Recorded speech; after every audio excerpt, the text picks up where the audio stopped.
Cáritas Chantada fai balance por estas datas das actividades desenvolvidas no municipio.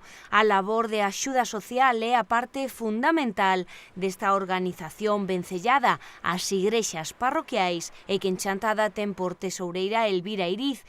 Conta coa estreita colaboración de algunhas outras persoas como José Antonio Lorenzana. As compras de alimentos frescos para persoas e familias con necesidades económicas e as axudas para o pago de recibos de servizos e subministracións básicas como a auga e a luz absorben o groso das recadacións que, fundamentalmente, chegan mediante as doazóns de particulares.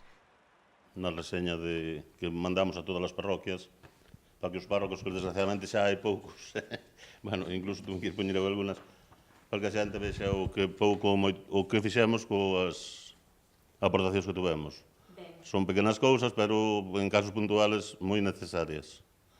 Contenos un pouquiño así por riba, pois en que se centra principalmente a axuda de Cáritas en Chantada?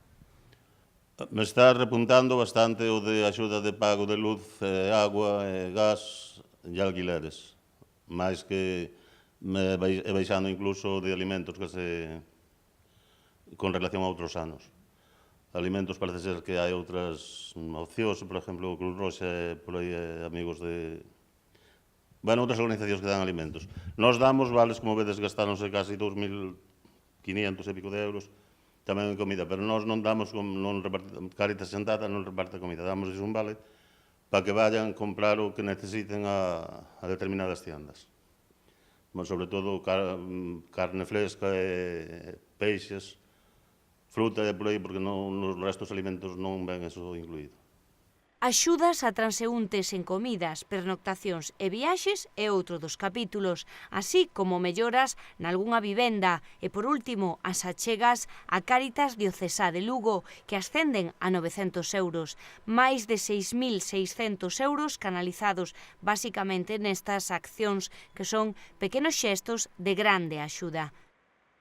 Cantas persoas están actualmente máis ou menos na asociación traballando ou como asociados?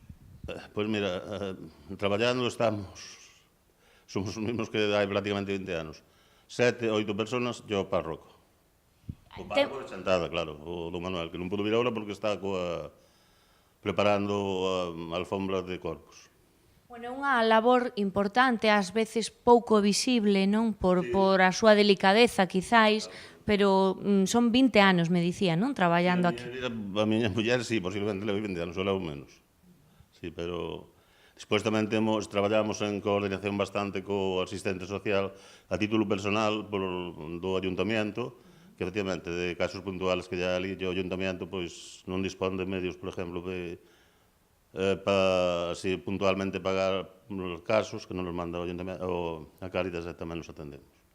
Bueno, que hai que facer para colaborar económicamente ou de calquera outro xeito con Cáritas? Nas parroquias, desgraciadamente, repito, cando fai 20 anos empezou a miña vida, todas as parroquias había párrocos, había unha gran colaboración parroquial en todas as aldeas. Eso desapareceu porque, desgraciadamente, párrocos non quedan.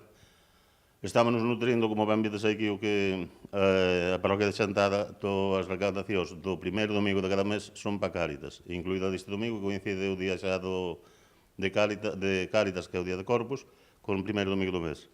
E despois, nas parroquias, hai alguna honrosa excepción, no convento, concretamente, colaboran bastante. E as outras, pois, mira, os curiñas van vellos, algo van xuntando, pero... Dende a asociación agradecen calquera contribución no que se refire ao traballo ou achegas económicas co fin de continuar levando a cabo esta tarefa. Agradecemento sobre todo, porque, bueno, xa o poño aquí que non foi a solución para nadie, pero, bueno, pequenos casos puntuales que sí, por pequenos son tamén necesarios. Gracias a todos, unha vez máis, esperemos que a salud nos acompañe con ganas. E se alguén quere incorporarse ao grupo de Cáritas, non ten nada máis que decirle ao señor cura, ou a min, ou a calquera persona das directamente relacionadas que estamos. Que no momento actual somos 7.